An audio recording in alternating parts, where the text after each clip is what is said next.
John thought he was ready for the divorce. But the moment Angela walked into the courtroom, heavily pregnant and radiant, everything changed. His pride shattered, his heart froze, and the man standing beside her made one thing clear: she had moved on. This is the story of heartbreak, regret, and the journey of a man who had to lose everything. Please, before I proceed, kindly hit subscribe buttons, like, share this video to your loved ones. Thank you so much. John and Angela were young, full of life, and deeply in love. Everyone in their neighborhood would say, "Ah, see that couple, so happy together." And honestly, they were. Their home was always full of laughter. On weekends, John would be in the kitchen, cooking, while Angela sang and danced around. Sometimes they would take long evening walks, holding hands, talking about their dreams, their future, and all the things they wanted to do together. People really admired them, they seemed to have everything going for them. But, as it often happens, small disagreements started creeping in. Nothing big at first. John was focused on saving money, planning for the future, while Angela loved to enjoy life, go shopping, or explore new places, just like many young couples do. She wanted to watch movies, go to parties, or just have fun. John would frown, thinking some of those things were unnecessary. Just beautiful mansion, quickly forgotten. Those little sparks grew into tension.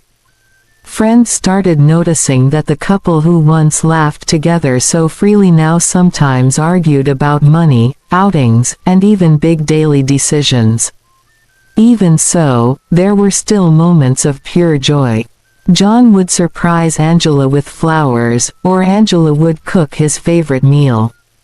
Those moments reminded them why they fell in love in the first place.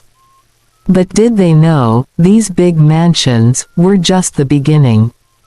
Bigger challenges were coming, challenges that would truly test their marriage. John and Angela had everything: money, a beautiful home, a comfortable life. You would think that with all they had, nothing could come between them.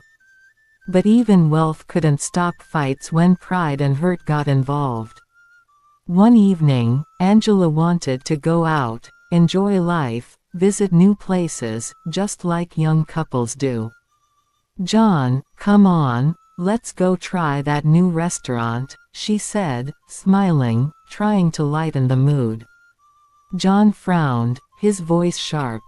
"Angela, do we really need to go out again? We've been out plenty already." Angela's smile faded. "John, we have money. Why can't we just have fun for once? Why is it always about rules and control with you?" Tempers flared, voices rose. And then, John said something he would regret for the rest of his life. "You're barren, Angela. Maybe that's why we're not having children yet." Angela froze. Shock, hurt, and anger rushed through her all at once.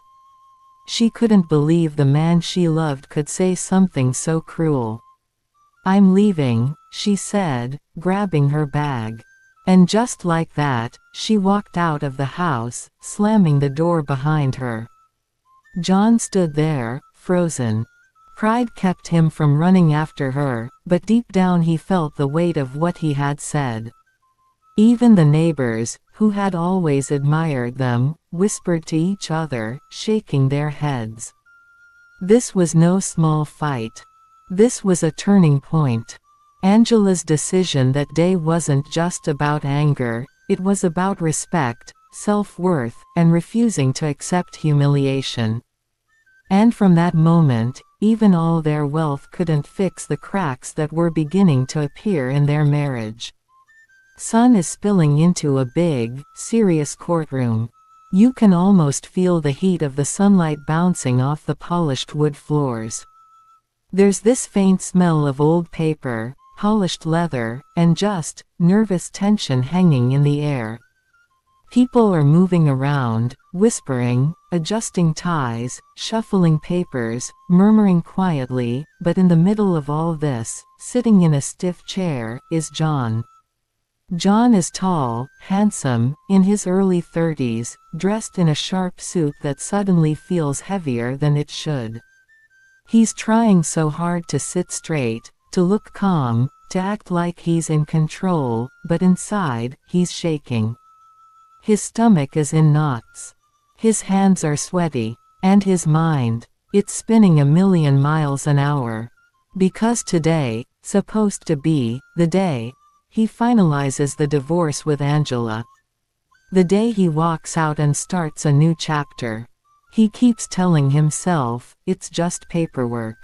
Just move on. Nothing else matters. But his heart isn't listening. And then there's Angela. Oh, Angela. Just the thought of her name makes his chest tighten. For years, he blamed her. Everything, the quiet dinners, the silent fights, the empty nights, he pinned it all on her. Worst of all, he even whispered to his friends that she was barren. Can you believe it? All this time, thinking she was the problem. But now, he's about to see the truth. The courtroom doors swing open. And suddenly, everything stops. The whispers, the movements, the murmurs, all gone. And then she walks in. Angela. She's wearing this flowing, cream-colored dress that hugs her belly in the most natural, beautiful way. He freezes. She's heavily pregnant. And beside her, is this calm, confident man, holding her hand as if he belongs there. And he does. John's knees go weak. His throat feels like sandpaper. The papers in his hands, the carefully rehearsed words, the control he thought he had, gone. Angela looks at him, and for a split second, he thinks she might hesitate. She might pause, smile, maybe even falter. But her smile, it's quiet, firm. It says, I've moved on. I'm happy. And you're not in my story anymore. John can't move. He can't speak. Pride, arrogance, and years of blaming her crash down on him like a tidal wave. And in that instant, he realizes something terrifying. Angela doesn't need him anymore. Angela looks down at him, her eyes softening for just a fraction of a second. But she doesn't step closer. She doesn't falter. She knows this moment would come. She has seen the desperation in him, the regret, the panic, but she also knows it is too late. I made mistakes, John pleads, his voice breaking now. I didn't see. I didn't understand. Angela shakes her head gently, slowly. John, I have forgiven you. But I cannot go back. I deserve happiness. Her voice is calm, steady, yet full of the kind of authority that makes him realize he can never convince her otherwise. She has chosen her life, her future, and her new family. Every word she speaks pierces him. It's a painful, humbling realization. Some doors, once closed, never reopen. John wants to shout, to beg, to kneel forever if he could just make her understand. But the truth is cruel, undeniable. He cannot take back the years of mistakes. He cannot undo the harsh words, the jealousy, the ignorance of her feelings. And as much as he wants her back, he knows, deep down, that she is gone.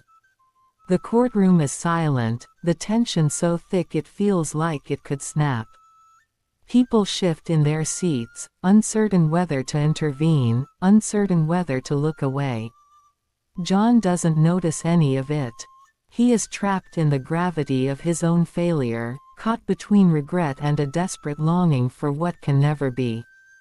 And yet, in the middle of all this despair, something strange happens. Amid the pain and shame, he feels clarity. A painful, bitter clarity.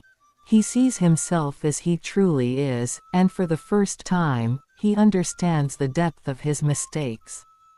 Angela doesn't belong to him, not anymore. She is free, radiant, and moving forward. And perhaps, just perhaps, this is a chance for him to learn what it truly means to grow, to let go, to become a better man. But that doesn't make the heartbreak any easier. Not at all. The courtroom fell into a heavy, almost suffocating silence. You could hear a pin drop if anyone dared move. People were staring, some whispering quietly to each other, others frozen, unsure what to do. Every eye seemed to be on John, and he didn't even notice. He was trapped in a storm of regret, shame, and heartbreak. His lawyer, standing nearby, glanced at him nervously. He wasn't sure whether to speak, comfort him, or pretend nothing was happening. But John didn't hear any of it. His mind was spinning, replaying Angela's. The man beside Angela shifted slightly, his hand still resting on hers protectively. Pride radiated from him, calm and unshakable. And John felt a cold, sinking realization that he had lost everything. Not just the divorce, but the life he imagined, the family, the children, the love he once took for granted. All gone. John's chest tightened. His hands were trembling. Pride, once his armor, had shattered into pieces at his feet. He felt exposed, and painfully human. He had believed he could control everything, that he could convince Angela to stay, that he could fix the mistakes, but life had a different plan. The judge cleared her throat, and her voice cut through the suffocating silence. Mr. John, Mrs. Angela, this court finds that the marriage is dissolved. Case closed. The words were final. No arguments, no chances for reversal, no escape. Just the hard, blunt truth. And in that moment, John felt his world spin. He felt every past mistake, every harsh word, every selfish thought, crashing down on him all at once. Angela rose gracefully, holding her partner's hand. She didn't look back. She didn't need to. She had already stepped into her new life, radiant, confident, and complete. John sat there, frozen, feeling the full weight of his failure. For a moment, he wanted to scream, to beg, to run after her, but he couldn't. He was trapped by his own shame, his own pride, and the painful realization that he had missed his chance. The courtroom slowly began to move, murmurs spreading as people rose to leave. But John didn't stand. He stayed seated, staring at the floor, letting the moment sink in. It was over. Angela had chosen her path, and he was left to pick up the pieces of his own broken heart. And in the quiet, heavy air of that courtroom, he understood something bitter but true. Life moves on, whether you are ready or not. Angela rises first. She walks with quiet confidence, her hand resting gently on her belly, glowing with life and hope. The man beside her opens the door, giving her a protective, reassuring smile. Every step she takes seems to radiate calm certainty, and John, he feels rooted to the spot, unable to move. He wants to call out to her. He wants to shout, "Wait. Don't leave me." But the words catch in his throat. His pride, what little is left, refuses to form them. And deep down, he knows it's too late. She has made her choice. She has moved on. He wants to call out to her. He wants to shout, "Wait. Don't leave me." But the words catch in his throat. His pride, what little is left, refuses to form them. And deep down, he knows it's too late. She has made her choice. She has moved on. John finally rises, slowly, like a man waking from a nightmare. Papers crumpled in his hand, heart heavy, every step toward the exit feels like wading through cement. His lawyer falls into step beside him, silent for a few moments, letting John gather himself. Outside, the sun feels different. It's bright, sure, but there's a chill in the warmth for John.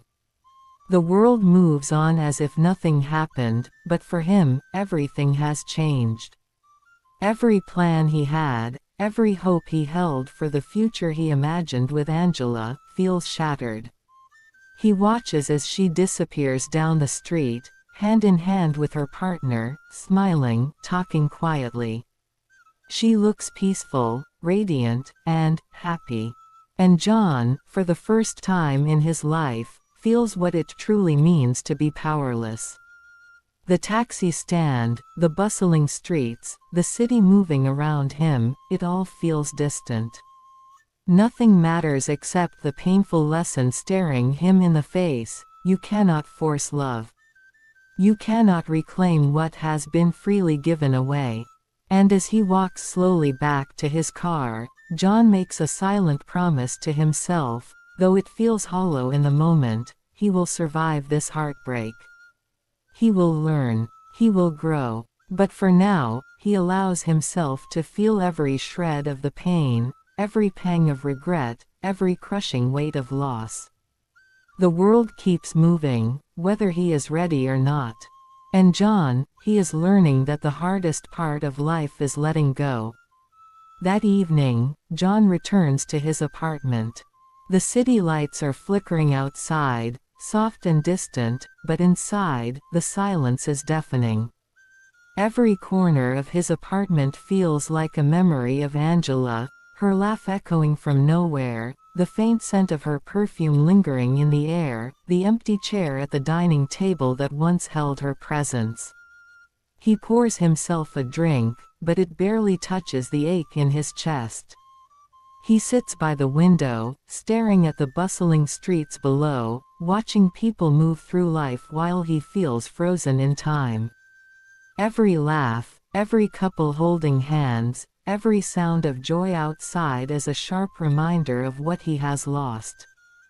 John wakes up to the sound of his phone buzzing on the kitchen counter. He's been dreading the day, knowing that waking up alone will feel heavier than the night before. His hand trembles slightly as he picks it up, expecting yet another reminder of life moving on without him. The caller ID shows an unfamiliar number. He hesitates, debating whether to answer it or let it go to voicemail. Finally, curiosity, or maybe desperation, wins. "Hello." His voice is hoarse, like he's not used to speaking so early. "John." The voice is gentle, warm, almost familiar in a comforting way. "It's Mary, I hope I'm not bothering you." John freezes. Mary. He hasn't spoken to her in months. She was a friend he once trusted, someone who always seemed to understand without judgment. Now, her voice is a lifeline, pulling him back from the edge of despair. "No, no, you're not bothering me," he replies, his voice cracking slightly. "It's just been a hard few days." "I can imagine," she says softly. "I heard about everything. I just wanted to check on you, make sure you're okay." John swallows hard, unsure how to respond. He doesn't want pity, and yet he finds himself opening up without realizing it. "I messed everything up," he admits. "I lost her, Angela, and I can't stop thinking about it. I keep replaying every mistake, every word I shouldn't have said, every moment I wasted." There's a pause on the other end. Then Mary speaks, calmly but firmly. "John, you can't change the past. You can't go back. But you can learn. You can grow. Right now, you're hurting, yes, but that pain, it's also a chance to understand yourself, to become better." Her words strike him like lightning. He's been drowning in regret, blaming himself endlessly, but she's pointing him towards something he hadn't considered: hope, growth, the possibility of redemption. I don't know if I can, John admits, his voice barely above a whisper. I feel like I've lost everything. You haven't lost yourself, Mary replies gently. This is just the beginning of a new chapter. One that you'll write differently. But first, you have to let yourself feel it, and then let yourself heal. John leans back in his chair, staring at the ceiling, letting her words sink in. For the first time since the divorce, he feels a small spark, like the tiniest flicker of light in a very dark room. It won't erase the pain, it won't undo the heartbreak, but it's a start. Thank you, Mary, he says finally, his voice steadier. I think I needed to hear that. Any time, John, she says warmly.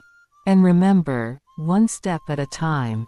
As the call ends, John sets the phone down and stares out the window. The city is alive with movement, people laughing, talking, going about their lives. And for the first time in days, he feels like maybe, just maybe, he can face the world again. Slowly, painfully, one day at a time. A few days later, John decides to take a walk. He doesn't know why, exactly. Maybe it's the need to feel the world moving beneath his feet, to remind himself that life continues outside the walls of his apartment. Or maybe he just wants to face reality, even if it hurts. He walks through the busy streets, the sun warm on his face, people hurrying past with their own lives, laughter, and worries. He keeps his eyes down, focusing on his footsteps, trying not to think about Angela.